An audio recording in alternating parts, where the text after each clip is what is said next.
Dusty Johnson has issued a grim outlook on the current shutdown. KOTA Territory's Blake Trolley has more. We spoke with Congressman Johnson earlier today as this federal shutdown continues. Johnson telling KOTA Territory News that lawmakers are in what he's calling a bad spot. Here he is.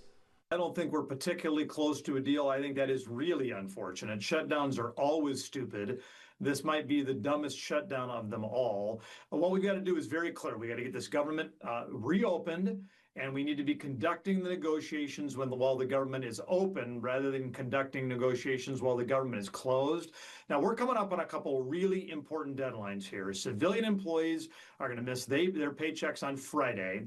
The military folks are going to miss their paychecks on the 15th next week.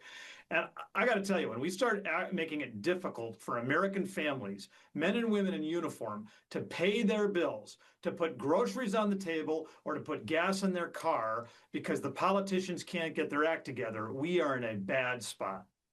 Johnson says he believes negotiations are possible around enhanced ACA tax credits.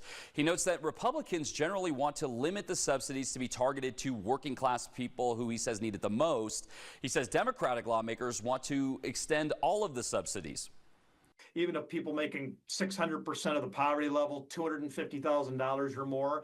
But those negotiations about exactly what that deal looks like, they should be taking place while the government is open. Now, we asked Johnson if Democrats should trust that Republicans will negotiate if the government is to reopen under a continuing resolution. This is the argument that makes the least amount of sense to me. I don't know what trust would be required. Hakeem Jeffries and Chuck Schumer, the Democratic leaders, are saying, well, we don't know if we can trust the Republicans. Listen, it's hard to trust anybody in politics. But at the very worst case scenario, on November 21st, that's how long this short-term funding package would go to.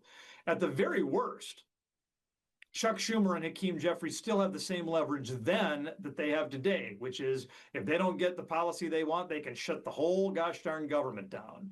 So they don't give up any leverage. They're not in any way required to trust Republicans. They just have an opportunity to do these negotiations in good faith while the government is open. And if the negotiations don't go anywhere, then they can shut it all down on November 21st. And just a reminder, this shutdown began on October 1st. We at KOTA Territory News will continue to monitor its impacts here in South Dakota. Back to you.